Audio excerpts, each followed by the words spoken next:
College, and you are once again listening and seeing the Career Pathways podcast, brought to you from Lyon College in the KILT studio deep in the basement of the Mabee Simpson Library. Joining me is producer Cheyenne. Say hello. Hello, hello. Yes, she's there making the magic happen behind the scenes, but always prominent. That's what we say. Also joining me, special guest, our two-timer, Dr. Paul Bube. How are you, sir? Doing all right, thanks. Yep. We got a special podcast today because we wanted to talk about two things. One is just being a professor of religion. You and I've had very good conversations about where is Christianity today? And we'll won't get into it right now, but we'll explain it. And then the other thing is you're retiring at the end of this semester, and love to get kind of your thoughts, reflections on an academic year or academic career well spent. I mean, it's I'm sure there's going to be all kinds of things to think and talk about. Sure. All right. Christianity. Okay. I'll kind of throw it out there that there's Christianity it's been if I say it's politicized, it's like, well, gosh, it's been politicized probably forever. It's been used for rationale for many things, but modern day, like the time we're in now, it's kind of, why is it that when I hear Christianity, all I can think of is conservative evangelicals? What exactly has happened to Christianity as you see it? Yeah. I think there's a lot of things going on there. I'm going to give you a historical context here. Please. I'm going way back in history. I think if there was a time that Christianity wasn't politicized, it was before Constantine. When Constantine recognized Christianity as legitimate, all the persecutions stop. And he decided to use Christianity to unite his empire, which had been in fragment for for probably a century. Right. And he was successful to do it. He's the one who called the Council of Nicaea, which is the most important council in the history of Christianity. That's where the Nicene Creed is written, and where you settle the issue of the relationship of Jesus to God as fully human and fully divine. Yeah. So that's a huge turning point in the history of Christianity. But Constantine, has what you see is the church practices, especially worship services, start to reflect the Roman practices. You start using terms like priest, right, and pontiff, and other things. I mean, he was the supreme pontiff. And all of that. I mean, I've had Christian church history, for a lot of times. Right. And when I started teaching this, I started seeing it in a different light, and recognized that this was kind of a downfall in some ways for Christianity, because now it's not persecuted. Now people are joining it because there's something in it for them. Yeah. And so, what's in it for them? Well, reward. I mean, think about it. You only have to do something for maybe 70, 80 years, and you get an infinite reward for that. It was buying your ticket to heaven, which kind of was a practice, and well, it certainly like a more blatant practice, but it's still done. Yeah. All right. So I think when Christianity became a fad, now it's obviously gone up and down in different countries. It had different experiences, but as a general, a very vast generalization, you see that Christianity becomes more and more about people seeking something for themselves. So you don't become a Christian because you recognize, who Jesus is, right, and his relationship to God, and you want to be a part of that. you become a Christian because it might get you promoted. Right. It might get you around the right people, get you honors. Bishops in the church, many bishops over many centuries were often bringing in a lot of money and wealth to themselves. I mean, you have, again, within the church, strong efforts to keep that from happening or to stop it. But by and large, especially Western Christianity, has moved in that direction. Now we fast forward to the 20th century, and you start seeing, well, actually, I can go back since we're talking about the U.S. If you go back to the beginning of the U.S., you have a German sociologist by the name of Max Weber, who comes to America, and he's just fascinated by it. And he recognizes that there's Protestant work ethic, the Protestant work ethic, and what you see there is people worked hard to be Christian and worked hard in their jobs because that was their vocation. That's the Protestant side of it. A vocation wasn't becoming a priest or something like that, but the vocation was your job. And the harder you worked at that and the more moral you are in that, then the more you are assured that you have been predestined by God to salvation. Because the whole Protestant Reformation, as it's carried out in the U.S., is really focused around a Calvinist understanding. I mean, you got Methodists out there that are Arminian, and they're not taking that the same way. But that notion that I know because I am good that I must be saved, then you're reassured. You're not earning it. You're just reassuring yourself. I mean, if you're scared that you're going to go to hell, and you wonder if you're predestined to go to hell, well, this is a way to find out. Then again, what's in it for me? I'm really doing this, as a Christian in this time period, to prove to myself that I'm saved. And so that's something that has been within the Calvinist tradition for quite a while, even though I don't think Calvin quite moved out in that direction. But then you get into the 20th century. And in the 20th century, you have, and we go in cycles in the U.S. We've had these cycles of great awakenings, and then just kind of we float for a while, and then we have another big awakening. And at the beginning of the century, in the 20th century, you have this Pentecostal outbreak, which is, very charismatic in more ways than one, and brought in a lot of followers. It broke a lot of barriers, and in many ways, it was a very positive movement within Christianity, especially in the U.S. And I would say even today, Pentecostal churches, by and large, tend to be more diverse ethnically and otherwise than many Protestant churches are. But then you have this notion of what you feel. And Pentecostalism is really focused on feeling close to God, not knowing that you're close to God, but feeling it. And one Christian might say, well, I know that I'm close to God because I pray, I go to church, I study the Bible, but they're not necessarily excited. Pentecostalism is very exciting, and you get a lot of positive feedback through these feelings.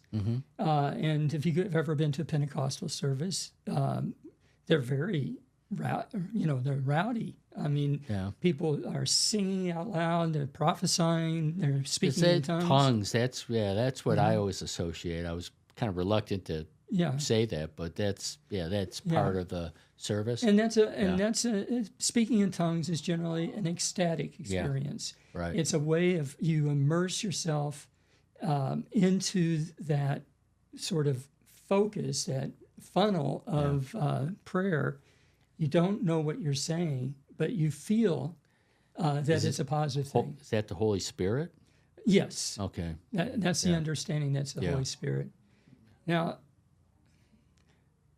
I was once in a Pentecostal Catholic group, which almost cost my faith. Yeah. And in that group, I joined that group. I was a freshman in college, and the Pentecostal movement in the Catholic Church started in South Bend, associated with Notre Dame. And I was scared. I was the first person in my family, to go to college. Yeah. I never had lived away from home. I remember driving up to Notre Dame, and Pretty intimidating. we saw from the distance I could see the Golden Dome, and I told my dad to pull over because I had to throw up. Yeah. I was just that scared. And I had a roommate. I had two roommates, and one of my roommates had been involved in the charismatic movement, which is where Catholics typically talk about it, and back in Cleveland, where he had that experience, and he was interested in this, and he told me a lot about it. And I happened to have a professor who was a priest that was sort of the chaplain to the Pentecostal group on campus. So I had a lot of exposure to this, and I was looking for friends. I was looking for a place to belong. Right. My faith had always been an important part of me. I went to Catholic schools all the way through. And here I was in a Catholic university. Yeah. So I got involved with this group. And I had a kind of conversion experience. I learned to speak in tongues. Yeah. I literally learned. They had to teach me how to speak in tongues. Right. Once I got the hang of it, nothing would make any sense to anybody. Sure.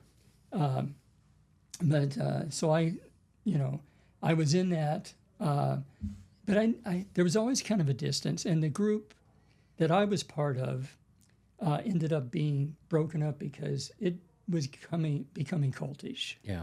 And I'm not saying that's typical of Pentecostal groups at all. Please don't get me wrong, but that group did become cultish. Yeah. In fact, the bishop intervened and told the person that was in charge of that group, who was abusing young men, that he needed to leave.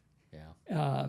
Which is sadly, looking back, this was the typical Catholic response to abuse. Yeah, move them to move the problem to another parish. But he was a lay person, though, and so there was not as much to do except turn him in, which is what they should have done. Yeah. But he wasn't even a deacon; he was just a lay person. No, just a lay person. Yeah. That once all that happened, my faith just blew up. Yeah, it just totally blew up, and I became agnostic at that point in my life. I decided to major in theology. Yeah. Because I wanted to figure out what was wrong with all this and try to get people straightened out. Right. And I said, God, if you're there, if you can convince me in a year to come back to faith, I'll come back. It's sort of... You gave God an ultimatum. Yeah, more or less, yes. Bravo. And so you had, at Notre Dame, you had to take 2 theology classes and 2 philosophy classes. So I ended up being a double major in both. Right. But I was in a class called Crisis of Belief. And one of the books we read was Albert Camus' The Plague. And now this is a guy who was agnostic. Some would say even atheistic. Some also claim that shortly before he died, he was taking lessons to become Catholic. Yeah. That's been debatable. Yeah. But that book, which is about meaninglessness of life and how you create meaning, and in the midst of all that, was what brought me back to God. Yeah. It's a little bit ironic. Yeah. But it made me realize that there's something deep in all of us that seeks and discovers a truth. Mm-hmm. Now, I probably took you way off of where you wanted to go. Oh, no, please continue. Okay. Yeah. I didn't mean to give you my autobiography. No. Well, this is a show about you, so yeah, that's no. It's wonderful because you kind of talking about the beginning of your career, and we're going to end it with kind of the closing, or at least this chapter of your career, where it goes. So then you know, how did we get to where we are right now? Yeah. How did we get to evangelical Christians supporting a twice divorced adulterer, Possibly felon, rapist. We'll call it a sexual abuser. That's the legal term, and somehow that is Overlooked. right. Kind of in an effort to save money, there's just kind of some inherent cruelty in what's being done to address DEI. There's it's not even inherent. It's just like a blatant racism that's starting to take hold, and somehow there's not all Christians, but it's a significant number. Yeah. How did not. I'm trying to be understanding, but how is it that they could arrive at that and think that squares with their faith? Yeah. I probably have a different theory about this from month to month. Yeah. Yep. And I ponder it a lot, and it bothers me because in my faith, my understanding of faith, and I've been very active in my faith for many years, humility is one of the most important of virtues that a Christian could have. Right. And that's the opposite of what we're seeing. Right. And it's the opposite of what's happened in many evangelical churches. Not all, but many. Yeah. And I know some evangelicals that are just as dismayed as I am about how Christianity seems to be going in America. But you get the super church, these mega churches, and I visited one once. It was you walked in. It was the second largest church at the time in the country. And they had just finished building this new sanctuary, and they were dedicating it. It was Christmas time. I had gone with a sister of mine who had joined this church. Yeah. And so we sat in seats that were as nice as a good theater seat. Right. The only thing they didn't have was cup holders. Yeah. But I have a feeling they've added them because they had a coffee shop. Yeah. When you walked in the door, it was almost like going into a mall. There was a bookstore that was selling souvenirs, as well as books. There was a coffee shop. You walk in this auditorium that is just huge. Yeah. And so you got this where we were at. We were in the cheap seats. We're looking down, and the guy looks like a miniature person down there. But above is this giant jumbotron. Yeah. It was a 3-panel so that it covered the whole church, and the music was professional. Yeah. But it seemed to me that the attraction of the church is that you get to be rewarded now. Now they weren't as extreme as some of these prosperity gospel people like are. a Joel Osteen or someone But it's there. I mean, it's.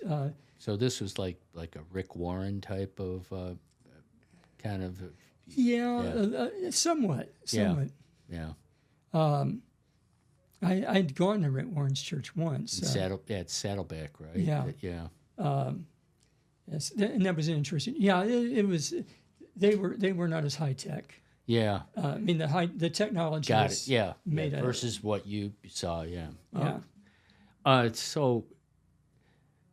so then going back, how okay? Here are all those people that are that are going to this mega church, and now from the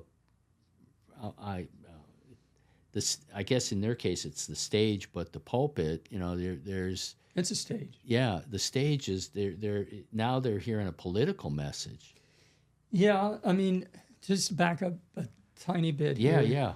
yeah, You see a kind of race to be a mega church. right. I mean, I think probably every young pastor wants to start a church Yep. or be a part of a church that is going to become a mega church. That's like the crown of Right. your career. These people become very prominent. The people who join these churches, they're basking in the attention, Right, and people want to join because you want to be part of something like that. right, It's all about being successful in Right. terms of numbers, in terms of the promise that you're going to be around people that are going to be making pretty good money, yeah, and of course the church is bringing in money hand over fist. right, So I think that that temptation has pulled a lot of Christians in the direction of we need to get a president that gets us. yeah, yeah, And, you think about it, the parallel is amazing. You have a president who claims, I mean, he was a millionaire when he started, sure, but he claims, he's a self-made man. That's how a lot of Yeah, people yeah, look at it. yeah. He's a billionaire. right, And people see that as, he's achieved, this is success. And that is a parallel to what you see in these mega churches. yeah, They succeed, yeah, right? They bring in a lot of people. They got big audiences. right, I don't think they're quite the same as a church audience, but yeah. they're not a congregation as much as they are an audience. Oh, North Point Community Church, Andy Stanley, who's Charles Stanley's, he recently passed, but Charles Stanley's son, and 7,000 per service, two services, 14,000 every Sunday, just amazing, and yeah, it was just it was kind of more of an energy and a noise to it, where Catholic service is so serene and quiet and chanting and and kneeling and praying, and there's none of that. You come in, it's almost you come to be entertained. Yeah, and I've noticed that a lot of Catholics go to two services a week. They go to the Catholic service, and then they go to the mega. They go to the non-denominational church. Guilty as charged. So, right. I mean, it's flashy. Yeah. It's exciting. The music is usually very good. Yeah. And you can get caught up in it. Yeah. You get to sing along with the music. The words are up there. Yeah. You don't have to mess with a hymnal and a bulletin, and you're balancing all this stuff. Your hands are free, so you have a lot of people lifting their hands to pray, which is, I think, a great way to pray. But it is very seductive. Yeah. As I look at it. And I think it draws a lot of people that have the hope of kind of moving up in the world. And a lot of what's preached there is eternal reward. Yeah. And I came many years ago, I came to a point where I think that true Christianity isn't in it for an eternal reward. Yeah. It's in it for following Jesus. Yeah. It's in it for living a life that is that glorifies God. Yeah. That's not the same as, living a life that's going to give me eternal, immortality and joy. If that what would Jesus do? You see that, and he wouldn't do what we're seeing. you know, and you know that, and then you'll get the eye roll if it's, oh, you're being a social justice warrior or something like that. And but you know, in the end, it's kind of, that's really Christianity in many ways distilled, and somehow it's lost. Yes.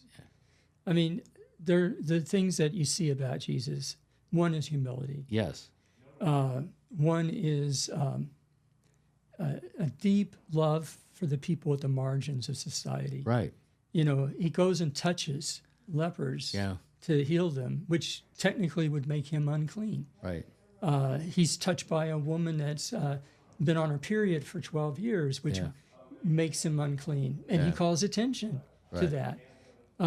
He's interested even in tax collectors, who have been taken advantage of their situation. He's so welcoming to such a diverse group of people, and but he's also challenging. I mean, the challenge is to take up your cross and follow him, and that meant something different then. Yeah, I mean, you know, take up your electric chair and sit in it. Would be the closest to a modern interpretation of that. Yeah, can't really imagine many people wanting to do that. Yeah, kind of a what if. You know, like if you look at evangelical Christianity, what I would think of is Billy Graham. You know, and he became world known, but he has, you know, in Charlotte, there's the Graham Center, but it wasn't quite that you know, that like all these riches that came.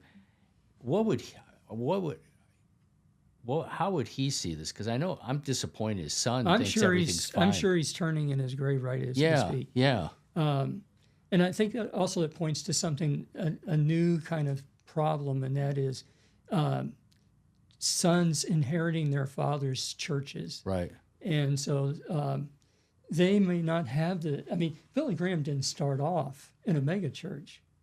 Yeah. I mean, he started off pretty humble. And I have friends in like in Spartanburg, South Carolina, that went to one of his tent revivals. Yeah. Just I mean, it's like Elmer Gantry, you know, just really, you know, just small, and just how moving it was, and you know, and eventually ended up in football stadiums and everything. But that's really kind of where, you know, when I think of Billy Graham, where his real power was. Yes. Yeah. I mean, I've listened to, you know, I had listened to some of his sermons and stuff. And, I mean, a lot of what he had to say was, I think, focused on Christ. Yeah. And was good to hear. But again, he also came out of a tradition that was focused on getting saved. And I don't know how he really felt about this. I know when I was at Notre Dame, and I kind of passed where I had been, and kind of going back into the faith. One summer they were going to host a Billy Graham crusade at Notre Dame. At Notre Dame. Oh, okay. And they were enlisting local churches and volunteers to come and help out, to usher, to you know, whatever, you know, collections. Right.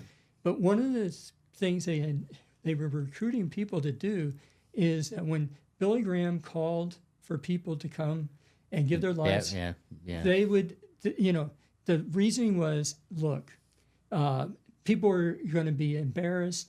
They're going to feel, you know, alone out there, you know. So if you come down, you know, break the ice. Yeah. It breaks the ice, and it draws people in. And but again, what's the message? Yeah. You know, it seems to me the message is I'm going to get eternal life. Yeah. And I mean, I have no idea what that would even mean, honestly. Yeah. Yeah. You know, you how many people have tried to describe heaven? Yeah. I think the only person that really got it right was Augustine. Yeah. When he said it's the vision of God, it's seeing God. Yeah. And or the beatific vision, I think he called it. it's just being in God's presence. Yeah. What more? Yeah. What more would you ever want? Right. But you think about it this way: if you and I were to be in God's presence, we'd probably become really aware of a lot of the things that are bad in us. Yeah. That we are probably having trouble facing. Yes. And so, being in the presence of God is both heaven and hell. Yeah. In that way. Yeah. Coming to terms with basically all your sins. The dramatic change the subject. Mm-hmm. The academic career of Dr. Paul Bube. Okay, so how many years teaching, all told? Well, if you count high school, because I taught high school for 3 years. Yeah. I started that in 1976. So you can do the math. Yeah. It's been a lot of years. Yeah. And I didn't like teaching high school. I can tell you that right now. It was an all-boys school. Yeah. And it wasn't a good fit for me. And so I decided, I knew at one point early on that I wanted to go to grad school, but I didn't want to go to grad school immediately out of college. What I didn't know is, did I want to go into philosophy or religion? And when I got to my third year, I started applying to different schools, and I applied to schools that focused on philosophy. I applied to schools that focused more on religion. I ended up at University of Southern California, and the program they had there was religious social ethics. That was the graduate program, and that really kind of captured all the things I had interest in. Right. So I was still studying philosophy. I was studying psychology and sociology, anthropology, as well as theology, and it was great. I was ready for being in grad school. I mean, I had perfect grades all the way through. I loved it. I never felt like it was a burden. I was excited all the way through it. The hardest part was writing the dissertation. Yeah. But even that, when I got going, it was really kind of a joy to do it. And I did it on a person that is called a process theologian, John Cobb, who recently died, almost 100 years old. Yeah. Had an incredible career, and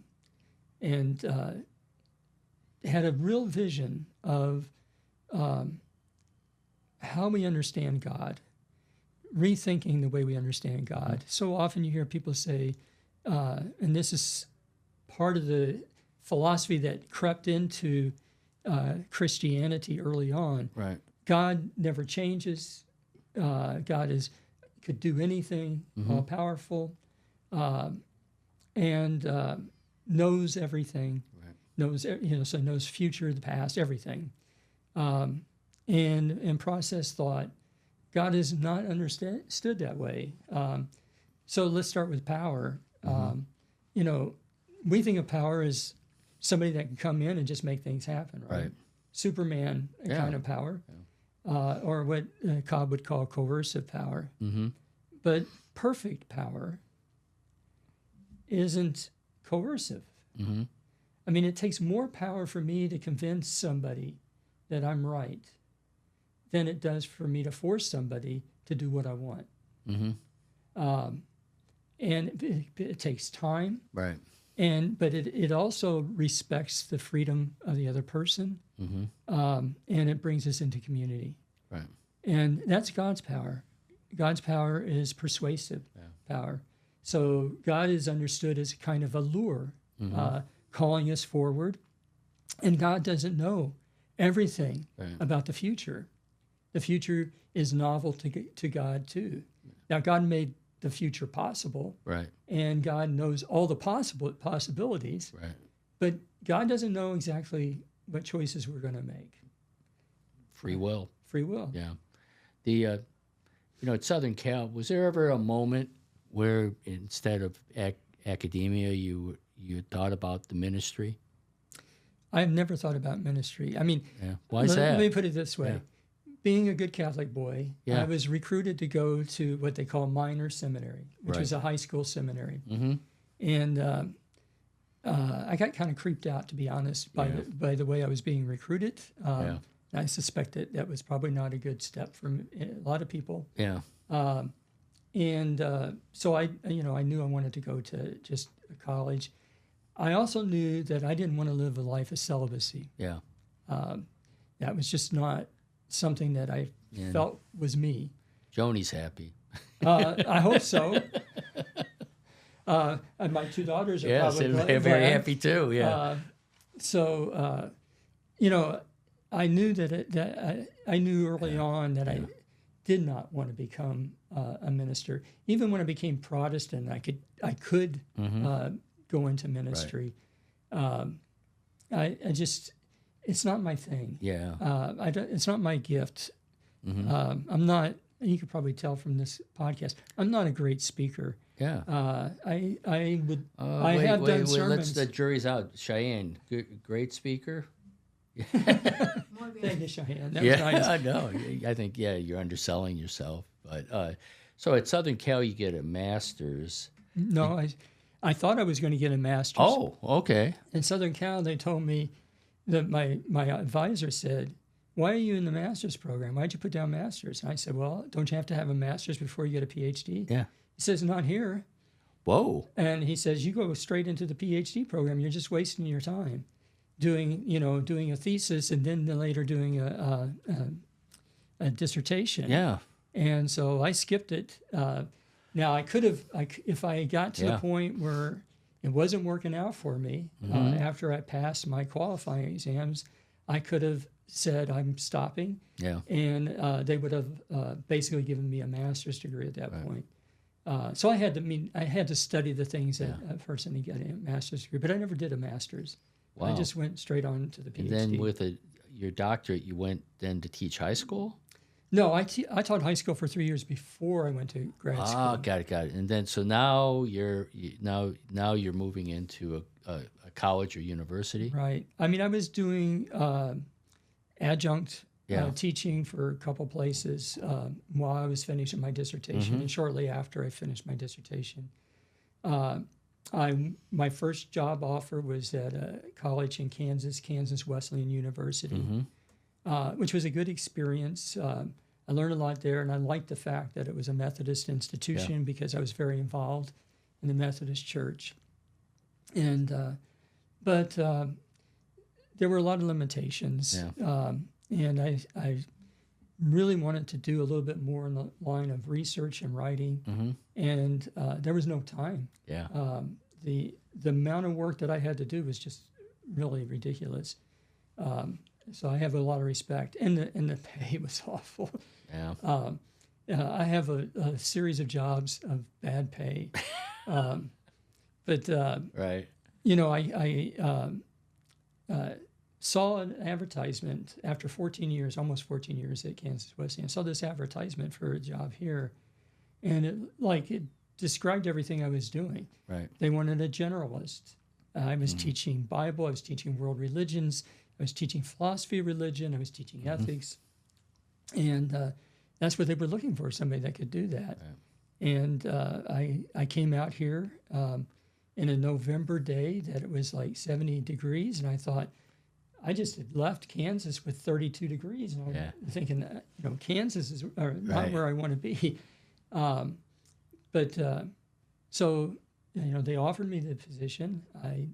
It had to be a family decision.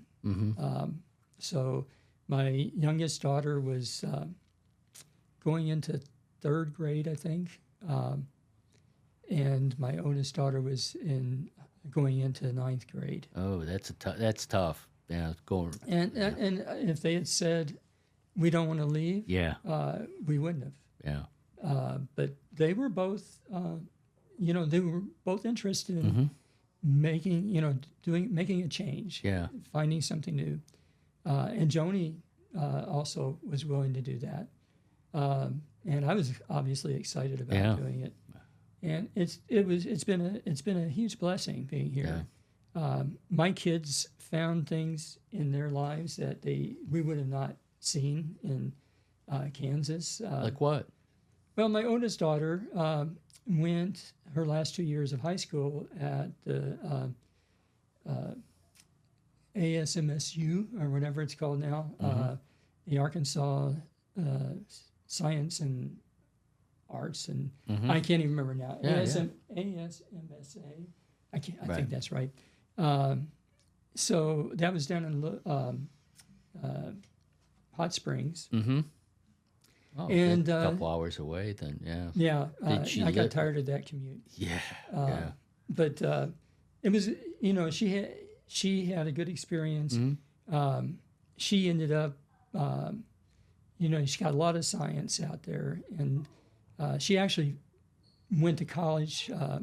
She got accepted at USC. Yeah. Joni and I were kind of hoping she'd be a Trojan, but instead she decided to be a hog. And so she went to Arkansas. State, yeah. But they gave her, she actually left Arkansas with more money than she brought in. Yeah. The scholarships were very generous. She had a good experience there. She met somebody and decided that she was going to go to North Carolina to be with him. And she got a job at a place called Inmar, and is eventually a software engineer. That's what she does now. Yeah, and she loves it, and she's very good at it. And married now, not to that guy, but to somebody else, and who's a really, really great guy. My youngest daughter was very musical. My oldest daughter was too, but she didn't like performing. But my youngest daughter liked being on the stage, and she started. She had taken a year of cello at Kansas, and they came here. They didn't have a strings program at that time, and so we needed to get her into the band. Right. So she gets into the band. She was late getting into the band, and we were hoping she was going to get flute because Joni's sister had a flute. Wouldn't have to worry about the instrument. And they said, well, there's only one instrument left, and that's oboe. And she was able to get a beautiful sound out of it, like right away. I was like, people usually squeak, and it just was a natural for her. She went to Allstate 2 times while she was a student here. She went away to college and actually was first chair in the orchestra at Oklahoma City University. But her real major was theater, musical theater. And she did great with it. She is an actress, singer, dancer now. And now the mother of my grandson. And so, I think it all worked out really well. One theater parent to another. You gotta love it. Kind of looking back, just teaching. I won't get into the kids these days, because Cheyenne may feel triggered if we go into that too much. Sorry, Cheyenne, but just thinking about it. What kept you teaching? Kind of what was it that there's good days, bad days, but there's then something that just captured why, I'm here, and you had a career dedicated to teaching. I think 2 things. One is the model here was the teacher scholar. And the scholarship was meant to support your teaching, your scholarship. And so I had time to do more writing since I had a much smaller load than I had at the previous institution. So the ability to write was really, really nice. The classroom was also really nice in different ways. And I really liked, it was funny, I did not do much in graduate work with Bible because I was doing social ethics and I was studying different things. But I did take a couple of courses. And when I was adjuncting at the Long Beach State University, they needed, somebody was going on sabbatical and they needed somebody to teach Introduction to the Bible. And I looked at the textbook and I talked to the guy who was teaching it. He says, you can do that. And so I did. And I thought, wow. So when I went to Kansas Wesleyan, I taught, I was the religion department, and so I taught everything, and I taught Old Testament, New Testament, prophets, letters of Paul. I mean, just a lot of stuff, and in which was really an opportunity to study and get into that in much more depth than I could have ever done. Right. And I found that teaching Bible to students is one of the joys I've had. Yeah. I mean, I love teaching ethics because that's my thing. Right. But I get a chance to help people to see the world in a different way, to see the Bible in a new way, and to show them that, critical study of the Bible is not something that can hurt your faith. It's something that can actually deepen and broaden your faith. I mean, there's been kids that were unhappy. Usually they drop out before, withdrawal. But most of the students, I think, got something from it. Yeah. And I loved it. I still do. I love introducing people to things that they, I do. In my New Testament class, the first thing I do is give a quiz on Christmas. It's right after Christmas. Right. And I ask ask like 12 or so questions. And they usually don't do very well. Yeah. And they think they know, the Christmas story real well. They do. They know the Christmas story at their church real well, or on the movies, but they don't really know what's in the Scripture itself. And so it becomes kind of an eye-opening experience. Yeah. And I liked when people get it. Yeah. I've got some students right now who really get it, and that's really exciting. Kind of last question. Yeah. Kind of any advice that you would give to kind of young people that would want to major in religion, ethics, philosophy. What advice would you give them now that you're kind of at the kind of in this chapter of your life? I'd probably give the advice that I got when I was trying to decide my major. Yeah. And I used to, here we used to have the professors did the freshman advising. And so I got students that, had all kinds of interests and stuff.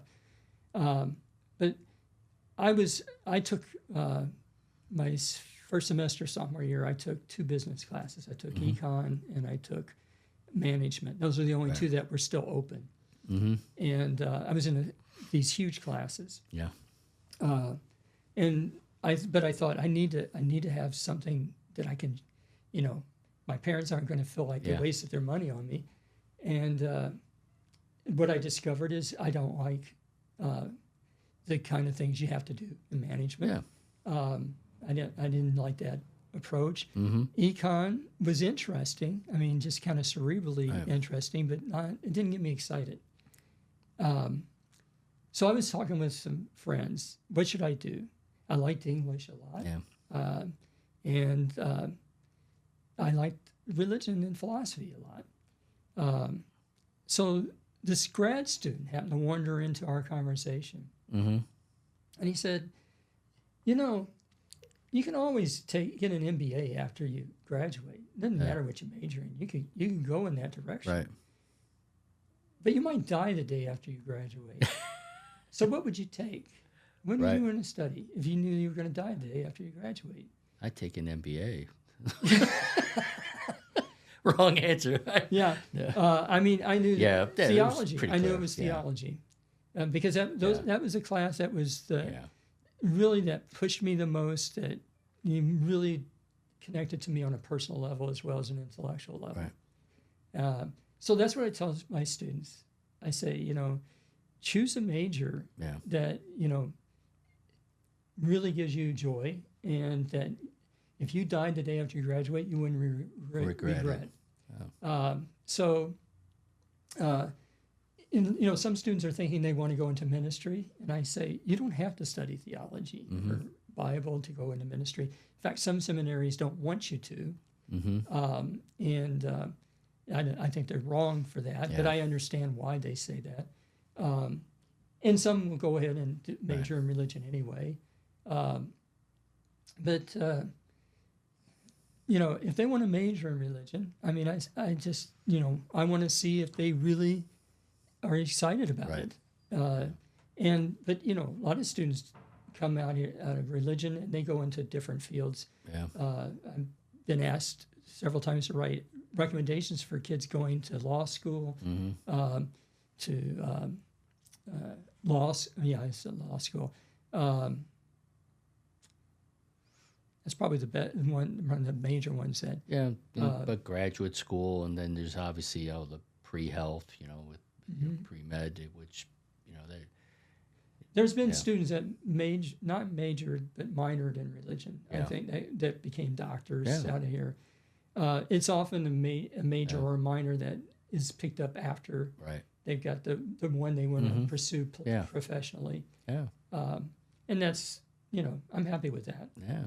They don't have to make a job out of it. The funny thing is, I've always had a job in religion. Yeah, that's.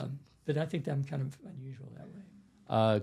Kind of after the semester ends, kind of any plans, any kind of things that you have in mind that you want to catch up on?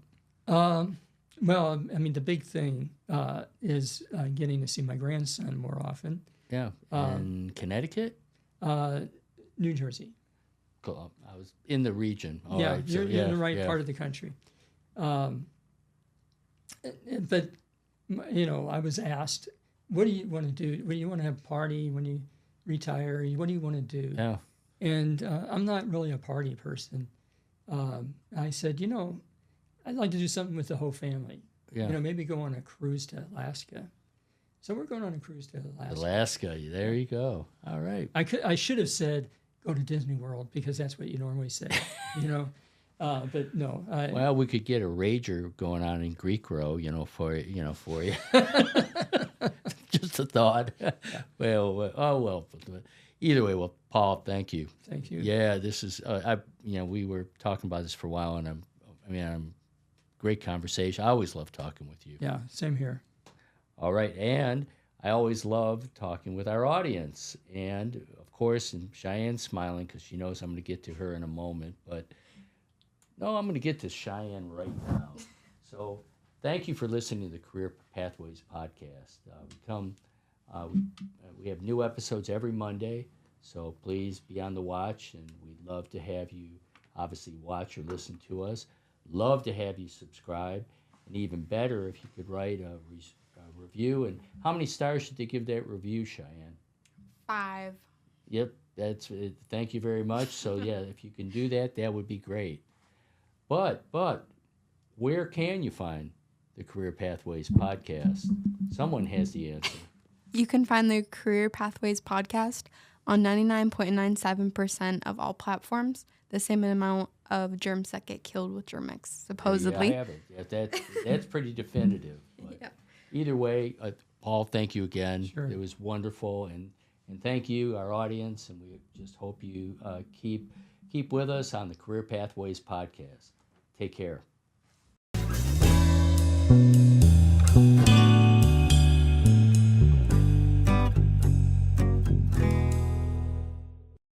This broadcast is sponsored in part by Lyon College and by KILT Studios.